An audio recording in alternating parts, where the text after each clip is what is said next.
l'univers n'a rien à foutre de savoir si oui ou non nous voulons ou nous ne voulons pas. Vous aurez beau renfoncer votre intention au fond de votre chambre, si vous ne sortez pas pour créer de l'argent, vous n'en aurez pas. C'est aussi simple que ça.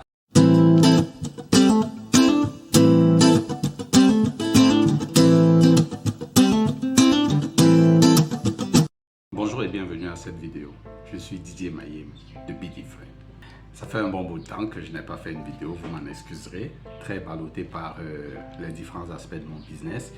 Donc je devais vérifier mes chiffres, voir ce qui fonctionne et ce qui ne fonctionne pas, arranger un certain nombre de choses. Donc je suis de retour, je vous promets de me rattraper. Et aujourd'hui nous allons parler d'un pan du développement personnel que je trouve intéressant et certainement que vous allez trouver un peu déroutant dans la façon dont je vais l'aborder. Mais ne vous inquiétez pas, ici nous sommes ici pour s'éduquer, nous sommes ici pour nous éduquer à la responsabilité individuelle de notre vie afin de nous libérer de quelques carcans que ce soit. Donc n'hésitez pas à liker, à partager la vidéo, à faire des commentaires parce que j'ai besoin de vos commentaires pour faire évoluer cette chaîne.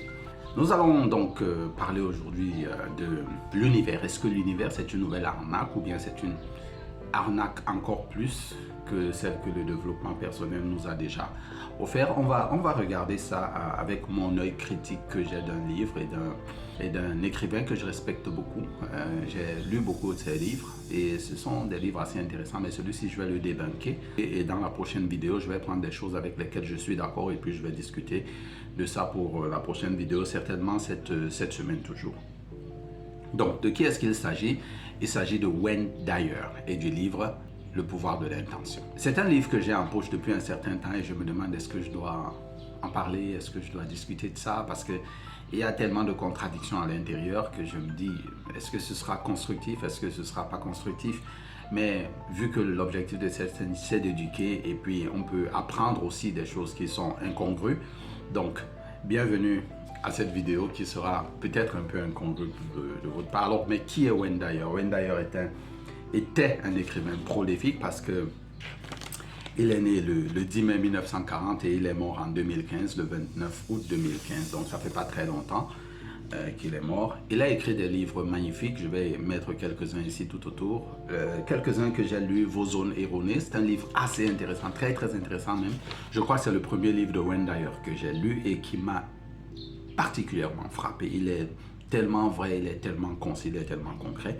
Et il y a aussi Vos vœux sont exaucés, un autre livre que j'ai lu, un peu que je suis un peu dubitatif sur la qualité de ce livre, mais Wayne Dyer a des livres extrêmement magnifiques. Je vous recommande la lecture de ces livres. Et changez vos pensées, vous changerez votre vie. Donc changez vos pensées et changez votre vie. Donc voilà un autre livre aussi un peu contesté, qu'on peut trouver matière à contester. D'ailleurs, on va aborder une partie de cela dans ce livre. Alors, Wayne Dyer est donc quelqu'un que vous pouvez lire et il m'a recommandé la lecture d'un livre que j'ai trouvé particulièrement intéressant et dont j'ai déjà fait une vidéo ici. Il s'agit de Revenus guéris de l'au-delà. C'est un livre magnifique.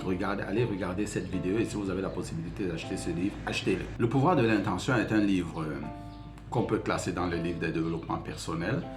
Et dans cette version que j'ai, la version de j'ai lu, eh bien ce livre a 345 pages. Vous aurez environ 340 pages à lire, très condensé. C'est facile à lire, c'est facile à aborder. Donc n'hésitez pas à acheter ce livre, lisez-le, enrichissez vos connaissances. Ce livre va diviser en 3 parties. La première partie traite des rudiments de l'intention. Qu'est-ce qu'il veut dire par l'intention? Qu'est-ce que c'est? La deuxième partie, c'est comment mettre en pratique ce que nous savons sur l'intention. La mise en pratique, voilà un point sur lequel il faudra s'attarder. Et enfin, la connexion. Alors, la connexion à quoi? Certainement au pouvoir de l'intention. Donc, voilà un peu grosso modo de quoi est fait ce livre. Maintenant, quels sont les points que j'ai remarqués qui pour moi ne font pas de sens? Et enfin, à la fin, on va découvrir un point.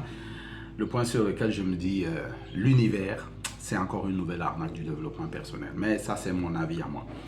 Alors, commençons à la page 57. Et ça, c'est dans la première partie de ce livre, à la page 57, le tout premier paragraphe. Voici ce que je peux lire là-dedans, dans le premier paragraphe. Le secret pour concrétiser ce que vous désirez tient à votre volonté et à votre capacité de vous réaligner afin que votre monde intérieur soit en harmonie avec le pouvoir de l'intention. Je trouve cette partie un peu non adéquate. Parce qu'en réalité, pour concrétiser ce que nous désirons, il ne s'agit pas simplement de notre volonté ou de notre capacité. Je vais prendre un exemple simple pour y arriver, pour vous le faire comprendre. Vous aurez beau vouloir vivre dans le centre du soleil, quelle que soit la qualité ou la quantité de la volonté que vous émettez, vous n'y vivrez pas. C'est impossible de vivre au centre du soleil. C'est des millions de milliards de températures élevées. Vous ne pouvez pas y vivre. Donc, ici, ce n'est pas un besoin de volonté. Donc, j'ai pris un exemple extrême, mais je peux prendre un exemple très simple. Prenons l'exemple d'un plat de nourriture. Ok, on vous met votre plat de nourriture devant vous, prêt à être consommé. Toute la volonté que vous avez ne va pas faire entrer ce plat dans votre ventre. Si vous ne faites pas l'action de prendre cette nourriture et de l'ingurgiter. Vous allez beau la regarder, avoir toutes les intentions, invoquer toutes les intentions du monde, cette nourriture ne vous nourrira pas si vous ne prenez pas une cuillère, ne passez pas à l'action et n'agissez pas dans le monde physique pour pouvoir apporter cette nourriture dans votre ventre. Donc je trouve ici que il y a beaucoup de mots flous, se réaligner, être en harmonie avec l'intention, tout.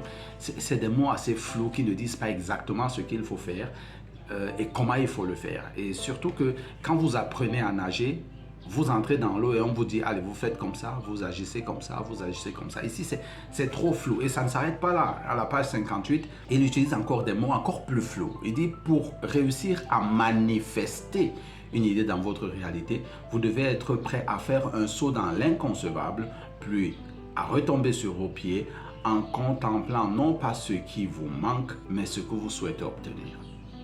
Encore beaucoup de flou. Déjà, premièrement, le mot manifester. Manifester, c'est faire apparaître de nulle part. Et c'est l'idée dans beaucoup de livres de développement personnel, manifester. Mais rien ne se manifeste, tout se crée, on doit travailler à créer des choses. Donc je trouve ici cette idée, non, ce n'est pas adéquat. Vous ne manifestez rien, vous créez des choses, vous apportez des choses dans votre réalité, vous travaillez à ce que ces choses viennent dans votre réalité. Ça, c'est la première des choses. Des mots comme imaginer, désirer, manifester, ce sont des mots vagues qui vous laissent dans votre imagination en plein dans votre tête. Et l'inconvénient de l'imagination, c'est que vous ne pouvez imaginer qu'à la hauteur du vocabulaire que vous avez à l'intérieur de vous. Donc, si vous n'avez pas un vocabulaire suffisamment large, votre imagination aussi sera limitée. Ça, c'est le premier point. Le deuxième point, c'est à la page 245, donc dans la deuxième partie du livre. À page 245 et au paragraphe 1. Écoutez ce que Wayne Dyer, une fois de plus, va nous dire comme choses avec lesquelles je ne suis pas d'accord. L'une des meilleures façons de renforcer le soutien de l'intention consiste à désirer non pas une abondance de dollars, mais une abondance d'amitié, de sécurité, de bonheur, de santé, d'énergie supérieure. En vous concentrant sur votre désir de connaître le bonheur, la santé, la sécurité et l'amitié en abondance, les moyens d'y parvenir se présenteront d'eux-mêmes. L'argent n'est que l'un de ces moyens, mais plus votre énergie vibratoire sera intense, plus vous recevrez de l'argent en quantité non négligeable. Une fois de plus, trop de flou. Vous ne recevez pas de l'argent en renforçant votre intention. Vous aurez beau renforcer votre intention au fond de votre chambre, si vous ne sortez pas pour créer de l'argent, vous n'en aurez pas. C'est aussi simple que ça. Pour créer de l'argent, il faut un système. Soit vous êtes un employé, vous allez travailler, soit vous créez un système qui vous produit de l'argent, une société, vous avez quelque chose à vendre, c'est comme ça que l'argent se produit. Et le bonheur aujourd'hui dans le monde, il faut seulement se fermer les yeux pour ne pas le voir, est corrélé à la quantité d'argent que vous avez. Et des études ont été faites pour démontrer que la quantité d'argent que vous avez détermine aussi votre bonheur. L'argent fait le bonheur. Détrompez-vous, cette phrase qui dit que l'argent ne fait pas le bonheur, elle est totalement fausse. Les études l'ont prouvé, des études scientifiques faites et refaites plusieurs fois. D'ailleurs, je vais vous afficher une étude que vous allez vérifier ici et qui vous démontre que l'argent fait le bonheur. Donc, se concentrer sur le bonheur, la santé, la sécurité, ce sont de fallacieuses idées. Ce n'est pas juste, ce n'est pas vrai. Mais un autre point encore crucial, c'est qu'en réalité, si vous ne faites rien, si vous n'agissez pas physiquement dans le monde physique pour matérialiser votre amitié, si vous voulez être ami avec quelqu'un, vous allez le rencontrer, vous établissez un contact, vous ne restez pas dans votre chambre, créez des intentions d'être ami avec lui. Si vous voulez améliorer les qualités de la vie, de votre vie familiale, vous travaillez à ça, vous travaillez avec votre conjoint, vous établissez des éléments concrets, physiques dans le monde physique pour pouvoir améliorer la qualité de vos relations. Vous ne restez pas dans l'intention pour créer cette relation, ça n'existe pas, ce n'est pas vrai. Et il faut connaître, il faut remarquer une chose. Il faut remarquer une chose. Et là, je vais revenir sur le mot désirer qu'il utilise ici plusieurs fois. L'une des meilleures façons de renforcer le soutien de l'intention consiste à désirer. Et dans l'autre phrase, en vous concentrant sur votre désir de connaître le bonheur. Bon, un terme qui nous garde toujours dans notre mental, dans cet imaginaire, dans nos pensées. En réalité, si vous n'y faites pas attention, votre vibration ne s'agrandit pas parce que vous êtes dans la pensée, non. Votre vibration n'augmente pas parce que vous êtes dans la pensée, comme il le dit là. Plus votre énergie vibratoire sera intense, plus vous recevrez de l'argent. C'est pas vrai. Ce n'est pas vrai.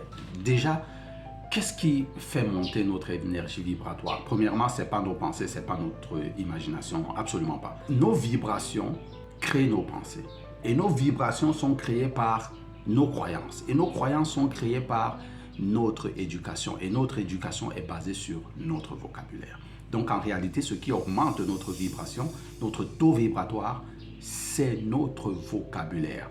Parce que si on y va dans le détail, un mot est un élément vibratoire. Et si vous n'avez que 10 mots, vous avez 10 vibrations qui sont toutes petites. Mais si vous avez 1 million de mots, la vibration est beaucoup plus grosse. Donc, ce sont les mots, le vocabulaire que vous avez qui augmente votre taux vibratoire et qui automatiquement influence la qualité de vos pensées. Parce que plus vous avez de vocabulaire, plus vous avez la possibilité de penser. Mais au-delà de ça, plus vous avez de vocabulaire, plus vous passez à l'action. Vous savez que pour créer de l'argent, il faut faire ceci, ceci et ceci. Vous ne pouvez pas rester chez vous et vous dire que vous allez, avec l'intention, faire pousser un maïs. Ça n'existe pas. Vous devez planter physiquement un maïs dans la terre. La troisième chose, est là où je dis que vraiment, ici, je crois que le monde du développement personnel en fait trop et puis pas par mauvaise intention. Je ne dis pas que Wayne Dyer et toutes les autres personnes qui utilisent le terme l'univers dans le monde du développement personnel sont mal intentionnées. Non, je ne dis pas ça. Mais je dis que quand on observe attentivement le monde du capitalisme et le monde de la consommation, ça me semble tout droit sorti d'une arnaque, une belle arnaque comme on en a toujours avec les produits que nous consommons. Et le développement personnel est aussi tombé dans une bonne quantité d'arnaques parce qu'il y a beaucoup d'arnaqueurs dans le développement personnel. Et l'une de ces arnaques, c'est l'univers va vous faire venir ceci. Écoutez ce que Wayne Dyer dit ici à la page 331. Et au paragraphe 1. Pour les connecter, tout ce qui se manifeste dans leur vie est là parce que le pouvoir de l'intention en a voulu ainsi. C'est pourquoi elles sont toujours reconnaissantes. Alors, je vais même m'arrêter là. Le pouvoir de l'intention en a voulu ainsi. Ça veut dire que si le pouvoir de l'intention ne veut pas que vous soyez prolifique, que vous ayez beaucoup d'argent, ben vous n'en aurez pas, quel que soit l'effort que vous faites. Mais ce n'est pas vrai. Ce n'est pas vrai. L'univers n'a rien à foutre de savoir si oui ou non nous voulons ou nous ne voulons pas. Tout est mis à notre disposition pour que nous puissions travailler à agir dans le monde physique pour pouvoir créer les résultats que nous voulons. Donc, si notre devenir devait dépendre uniquement de la bonne volonté de l'univers ou de l'intention, comme le suppose un bon nombre de gourous dans le développement personnel, ben, écoutez, ne faites rien, restez à la maison et puis si l'univers a décidé que vous serez comme ça, vous serez comme ça. Mais c'est carrément de la paresse. Ça n'existe pas. Donc en conclusion, je dirais que Le pouvoir de l'intention est un livre extrêmement magnifique. Je trouverai 3 autres points qui vous démontreront que Le pouvoir de l'intention, le livre de Wayne Dyer, est un livre magnifique que vous devriez lire. Mais pour l'instant, nous devons noter que, en fait, nous ne pouvons penser qu'à la hauteur de notre vocabulaire. Ça, c'est d'un. De 2, notre vocabulaire constitue notre éducation a créé nos croyances ont créé notre vibration et notre vibration est c'est décliné en nos pensées. Donc pour changer les pensées, il faut changer le vocabulaire qui a créé l'éducation, qui a créé les croyances et qui a créé la vibration. C'est comme ça qu'il faut se faire. Et troisièmement, non, l'univers va nous apporter ceci, c'est une grosse arnaque. Pour pouvoir avoir des résultats de quelque chose, vous devez travailler à avoir cette chose. Pour pouvoir voler, vous devez développer des ailes. Pour pouvoir pédaler un vélo, vous devez apprendre à le faire physiquement. Ce n'est pas en restant dans votre chambre. Si vous voulez croquer dans un maïs, vous devez planter le maïs pour le consommer. Donc, sur ce, je vais terminer cette vidéo. J'espère que vous avez apprécié les quelques points. Si vous avez des commentaires, n'hésitez pas à faire des commentaires. Abonnez-vous à la chaîne. Partagez à toute personne à qui vous pensez que ce sera utile. Et n'oubliez pas, nous sommes ici pour l'éducation à la responsabilité individuelle de votre vie pour arriver à la liberté. Alors, n'hésitez pas, soyez différents. Rendez-vous à la prochaine vidéo.